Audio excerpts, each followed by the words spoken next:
yung panahon. Good morning! Good morning po, Sir Ricky. Salamat po sa imbitasyon. Good morning rin sa inyong mga taga-subaybay. Sige po. Doc Dennis, ang dami nito to digest, no? Ang daming, binitawan na ho at tinilatag nga ng Pangulo kahapon sa kanyang fifth SONA. Simulan natin siguro sa ano bang inyong reading sa pangkalahatan. Kayo ba'y satisfied? Kayo ba'y may hinanap pa? O hindi kayo satisfied?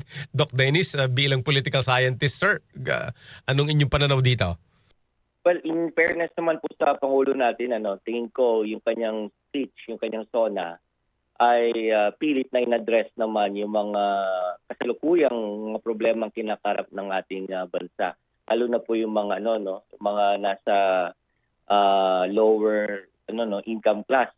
Pero binanggit niya rin yung middle income class Opo.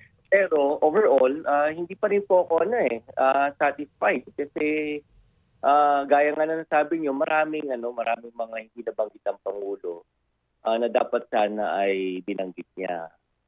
Tama kayo diyan, pinakikinggan ko kayo kanina yung punto ninyo na parang tahimik ang Pangulo dun sa kanyang SONA patungkol dun sa State of the Nation address. Opo. Sa Dynasty. Opo. Anti-dynasty bill.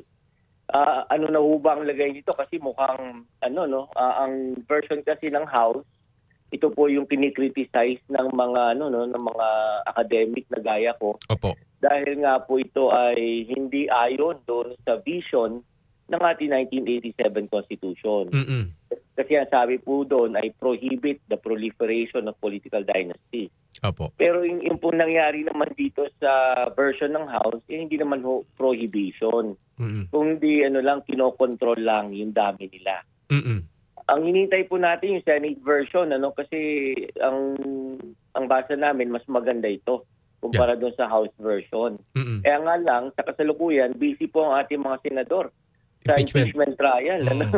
Kaya hindi umuusad yung anti-dynasty bill at ganun din yung ibang mga measures na hindi rin umuusad.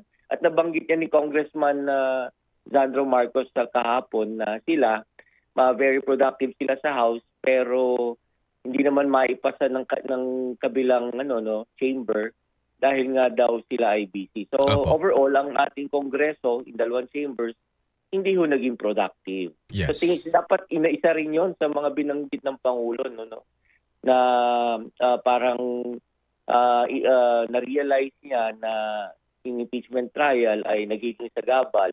Mm-mm. So sana in-urge niya na bilis-bilisan naman ng Senado yung impeachment trial. Opo.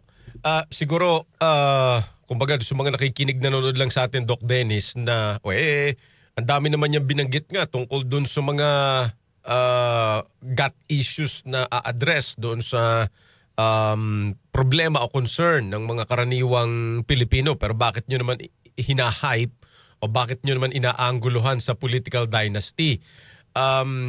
Doc Dennis, ano mo lang, parang help me on this, no? Kasi 'di ba sa atin, klaro na itong lahat ng ito'y magkakaugnay at alam niyo po pag hindi kasi natin ito inayos. Ewan ko po kung ito'y produkto lang ng aking konting kaalaman dito, Doc Dennis. Pag hindi kasi natin ito naayos, halimbawa po mga kasama, 'di ba? The President is addressing a Congress na talaga pong punong-puno ng ng mga political dynasty. Meron ditong mga umaapila po siya sa Kongreso Kumbaga hindi naman agad-agad maipapatupad yan katulad nung sa systems laws na siyempre pinagwawagwag natin, Doc Dennis, ngayon na makakatulong. Pero 'di ba meron din tayong tinatawag na kapag ka nasa medyo dulo na, lame duck na yung presidente. Baka hindi na siya ganoon, baka hindi na siya talaga sundin with urgency nung mga nasa Congress. So yung connect lang, Doc Dennis, no? Why is this important, no? Na inumpisahan natin sa ganoon na importante yung anti-political dynasty na makapasa yon at kumbaga yung genuine makabuluhang anti-dynasty bill. Opo, yan po kasing yung mga yung proposed political reforms bill. Actually, hindi po yan nag-iisa Parang package yan. Tatlo yung proposed measures na yan. Number 1, anti-dynasty bill. Number 2, yung Kadena Act. Kadena bill. Tapos number 3, yung reforming the party list organizations bill. Opo. Pag naipasa po yung tatlong yan, malaki pong may tutulong yan upang sugpuin o kundi man bawasan yung corruption sa ating pamahalaan. Kasi Yun. yan pong tatlong yan ang nag-a-address sa root cause ng corruption. Yun. Pansinin po natin sa mga investigasyon na ginanap itong mga nakaraang buwan, ang mga na-implicate o mga nababanggit ng mga pangalan ay mga politiko natin na miyembro ng mga dynasties. Yes. Kasi po, alam niyo po ang mga dynasties para mag-survive yung mga yan at para mag-thrive, kinakailangan po yan ng kumbaga man oxygen. At ang oxygen nila nanggagaling sa mga state resources. Correct. Lalo na sa budget. Correct. So, pinag-hati-hatihan po nila yan in the form of projects. Pero sa mga projects na to, pag in-implement na to, meron po silang mga kickback. May mga cut sila dyan, may mga komisyon. Yes. Maano po yung detalye niyan, paano nila ginagawa yan. Pero kung matanggal sana natin itong ganitong sistema sa pamamagitan ng mga proposed political reform measures, malaking bagay po yun. Yung sanang imbis na umaasa yung ating pamahalaan sa mga ayuda para ma-address naman yung problema ng mga nasa laylayan ng lipunan, gagamitin na lang sana nila yung mga natitipid galing sa corruption doon sa tunay na mga long-term na programa na makakasagot sa kahirapan sa ating bansa. Yes. So, yung mga social safety net, pwede yung gamitin pampondo yun sa mga ganung programa. Opo. Siguro Doc Dennis, bigyan siguro natin ng halimbawa ito. Isama na natin, no? Kasi itong pinapalakpakan ngayon, siyempre, pagka yun nasasabihin, Doc Dennis, ng Pangulo, yung genuine political dynasty, walang standing ovation yon. Mga dynasty yung dynasty yung kausap niya.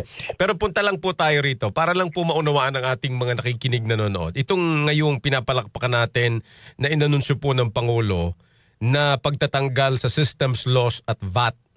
And then palakpakan din, ewan ko kung anong feeling mo habang nanonood ka doon sa pag-reform ng IPIRA. 'Di ba? Yung IPIRA na tandaan po natin itong IPIRA, right? At ito pong systems laws na tama po yung Pangulo. Hindi naman natin yun kasalanan ba tayo sinisingilan. Kongreso po ang nagpasa nito. Yung kanyang audience. Ngayon, 'di ba Doc Dennis, ewan ko feeling ko halimbawa, hindi ba parang gatasan din ito eh. O kaya hindi ko alam kung anong feeling mo rito na ito ba pagka talagang nawala, mababawasan kaya yung kanilang source na sinasabi mong gatasan? Actually, tama po yung punto ninyo, no? Oo. Yun rin ang tanong ko Kanino ba nagpupunta yung systems loss? Yes. Sa mga power generators ba? Sa mga distributors like Meralco? Kasi kung hindi sa kanila, malamang-lamang napupunta yan sa pamahalaan. Ay ang bayad natin sa systems loss. Tama ho kayo, no? Logical isipin na papayag ba ang mga lawmakers natin, mga mambabatas natin, na mawala yung isa sa mga sources ng income nila, yung systems loss. Actually, marami pong, bukod pa dyan, may nabanggit pa yung Pangulo na pwedeng ikabawas ng income ng gobyerno. Halimbawa po yung sa VAT. individual income tax. Yes. Opo, yung VAT din, sa rin yun. Tapos yung individual income tax, yung exemption. I think tataasan na yung exempted from 250,000 annual income. Ang naisang Pangulo ay 350 na. Yes. A year. So, again, kabawasan yung sakita ng gobyerno. Ang tanong, ako po tingin ko hindi naman yung parang pagiging lame duck ng Pangulo. Kundi yung bang out of fear ng mga mambabatas natin na natatakot silang lilit yung kanilang yung pwedeng maging income ng pamahalaan. So paano sila magsusurvive ngayon? Paano sila magpapatuloy bilang mga politiko, no? Kasi umaasa lang din naman sila sa state resources. So malamang-lamang kung susundin natin yung pagiging self-interested nila, baka hindi nila ipasayan. Yung mga minumungkahi ng Pangulo. Yun. At yun yung, Doc Dennis, yun nga yung connect na binabanggit natin. Kaya po importante na ang mareforma sila. Sila muna ang mareforma. Kasi, ewan ko, ito yung mga Ito yung mga parang 'di ba Dr. structural problem natin na matagal na Tama nating po. hinihintay din kasi sa totoo lang po, wag naman kayong ano sa amin na ito'y aming kinakalkal. Sabi ko Doc Dennis, 22 years ako sa broadcast. Every time makikinig ako, alam mo yun, parang ini-scratch yung surface ng mga pangako. Walang structural reform na na ilalatag di ba? Manaliman po, tama Oo, kayo dyan. ito na sana yun Genuine political dynasty. Actually, yung sa disinformation bill ngayon sa Congress, nabanggit lang din ng Pangulo ng kaunti yun, yung sa mga fake news. Pero ang laking usapin din ito, Doc Dennis, sa susunod na araw. Opo. Siyempre, kasama yung gobyerno sa nag-engage din po sa minsan fake news, propaganda. Mm-mm. Kaya medyo pessimistic rin naman tayo kung talaga bang may papasayan. Opo. Doc Dennis, itong sa flood control, anong tingin mo rito?